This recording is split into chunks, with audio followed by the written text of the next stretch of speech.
Welcome to the Holy Shit Podcast, AEW post-Dynamite show for May 29th, 2024. With all the fallout for Double or Nothing, we've been looking forward to this Dynamite. So without further ado, it's your boy ABE from DET, and let's get into it.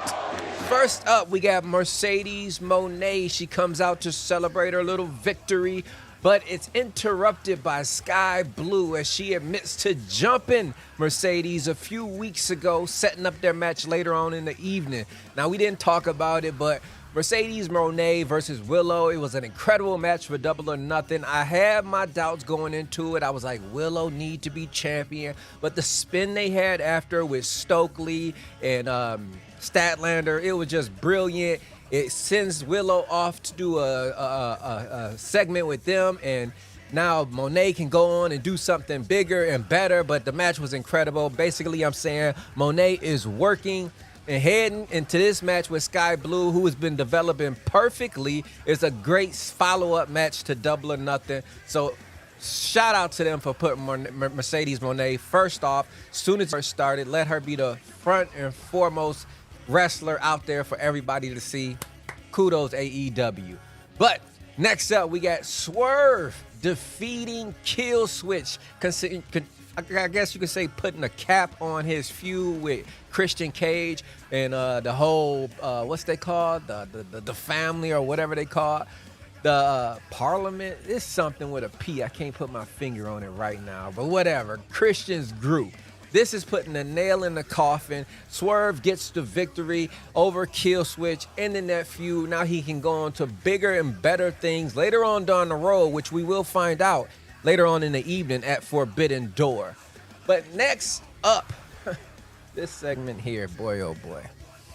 I told y'all a while ago we should separate Jericho and Hook, and I mean, every week it's just more and more, but I think we might be at its end. But anyway, Jericho and Bill come out. They're talking about the learning tree and their win this weekend at Double or Nothing over Shibata and Hook, and him retaining the FTW title. But then Brian Keith, Brian Keith to me is like a ghetto Django meets wrestling. Like, that's what it meets. Is Django, if Django was a wrestler, he'd be Brian Keith. But anyway, the bounty hunter, Brian Keith, comes down to the stage and he makes his way to the ring. Nobody's taking him serious, not even me. But once he started talking, I won't lie, he warmed up to me. He was funny. He seemed like an uncle who should be at a barbecue with you rolling up a backwood, but he's in the ring with Christopher Jericho.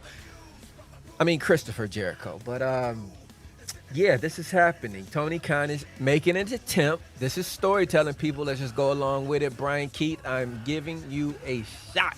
But anyway, Brian Keith was in the ring, and then that lured Hook down to the ring as he joined the learning tree. Hook came down, you thinking he about to jump on Big Bill and Brian Keith and Jericho, but then Samoa Joe comes out. I said this last week. They were hinting at it. They put Samoa Joe and Hook together. I'm telling you, that will be the hardest squad, period. But Joe talks to him, tells him to turn around, whispers in his ear. He listens and walks to the back. I guess we'll see what's going on with that later on in the evening. But next up, we get Jon Moxley defeating Rocky Romero. It was just a squash match, I guess something for filler time. Jon Moxley, though, people need to take a credit. Just take notice to what he is doing. A lot of people want to give Roman credit, Cody credit, but Jon Moxley has been a constant steady in this professional wrestling industry for a while now. What he's been doing with AEW, people want to talk about the Bucks and Omega. Moxley may be the heart and soul of AEW. But anyway, he gets the win over Rocky Romero. Continues on marching forward, IWGP Heavyweight Champion. After that, we get a follow-up of Hook and Samoa Joe backstage talking to Renee, and this is official. It is a faction. It looks like Joe has his own learning tree. He's telling Hook, we're going to strategize this. We never chase them. We make them chase us. I like this. Put Joe with Hook, not Jericho. They are headed in the right direction. Once again, Tony Khan, check. Thank you. But after that, we get Don Callis coming down to the ring, offering Orange Cassidy a contract into the family, which Orange Cassidy, in his own way, slowly rips up the contract. But then comes out Chris Statlander and Stokely. They were just talking all type of heel shit, and they told Don Callis, our best friend will accept your contract. And then behind Cassidy is Trent Beretta, and he beats the absolute shit out of Orange Cassidy, signs the contract with Don Callis, and now he is in the Don Callis family. And ladies and gentlemen, I will say I like this as well. Tony Khan, he is on a roll here with the storytelling people, but Trent Beretta and the Don Callis family, I liked them with the suit, sitting up next against Don Callis. That was just good storytelling. I like it. Put Statlander with Stokely, have her go on her way. You split those two stories in half. Beautiful. I like it. Trent Beretta, Don Callis family, give me more. But next up, we get that match with Blue Sky and Mercedes Moné. And of course, Mercedes Moné gets the win. Hell of a match, too. I ain't gonna lie.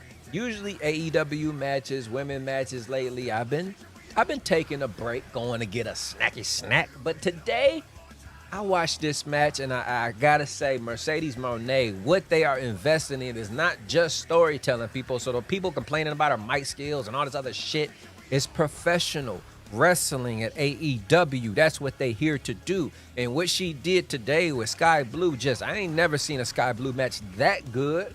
It wasn't Sky Blue, because I've been watching her for years. It was Mercedes Moné. It is not always just one person. It takes two to tango, and sometimes somebody can make you look even better what you are, and that's what she's here to do, elevate the division.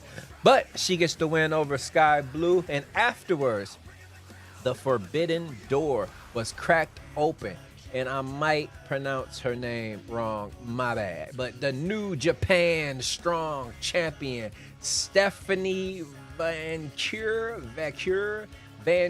I don't know, don't quote me, I'm sorry. But she came out and she challenged Mercedes Moné. It seems to be Forbidden Door, the TBS champion versus the New Japan Strong Champion, coming soon. I'll take it. I looked her up. I saw her with an interview with Thunder Rosa. I'm definitely going to have to check that out. So, sorry, Stephanie, if I pronounce your name wrong, I'm going to investigate, get hip to you, and I'll get it right. But next up, after that, we get Stokely and Statlander backstage, and I'm loving this whole heel faction they got going on. They explain why they crossed Willow, because Statlander said, I want to retain my TBS championship, and then Willow kind of cut in line and took it from her. Therefore, setting up their feud down the road when Willow comes back. She might be hurt, because I heard Moné earlier in the ring say, later on when she comes back from her injury, so maybe they had to play her out and she's going to get healed up. But when she comes back, Statlander and Stokely are going to have this shit on fire, and that match is going to be a must-see TV. Next up, we got a segment with the Elite coming out.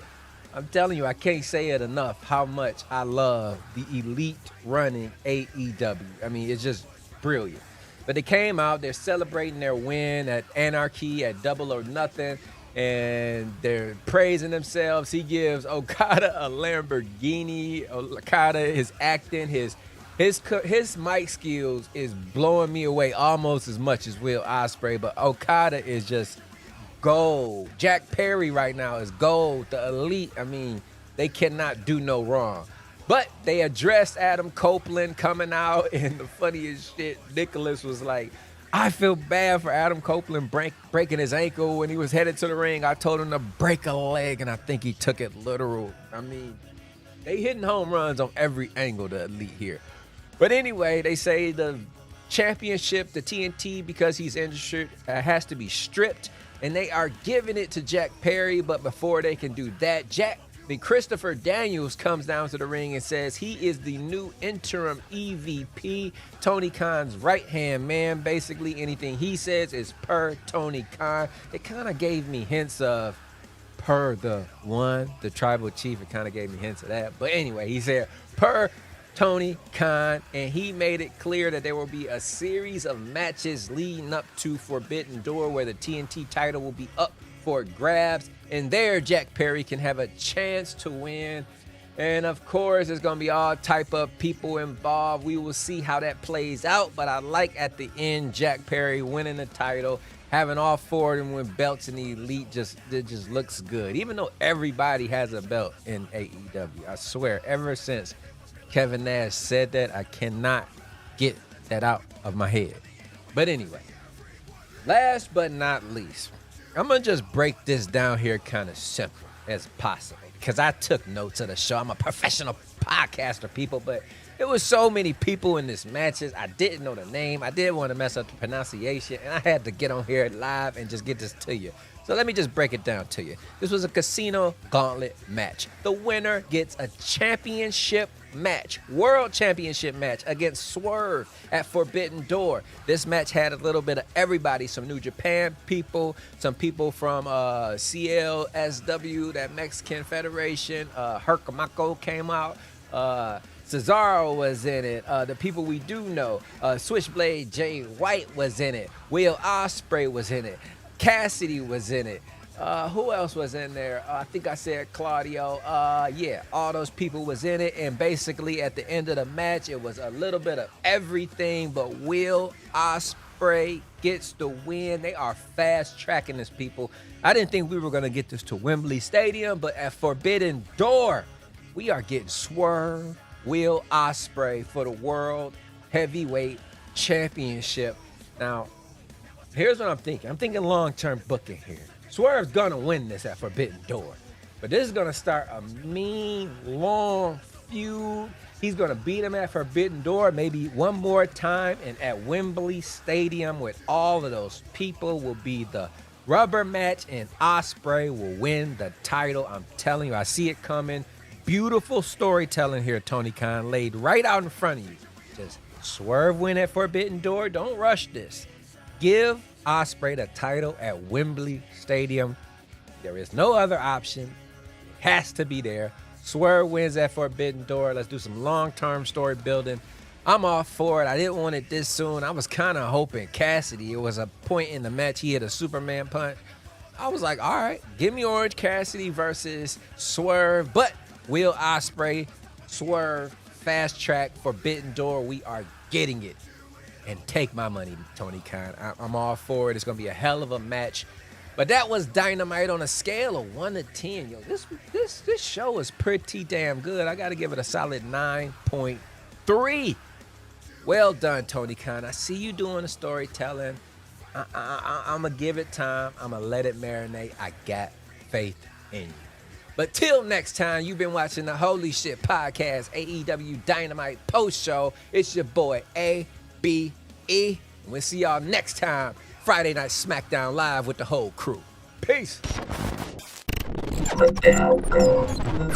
Media.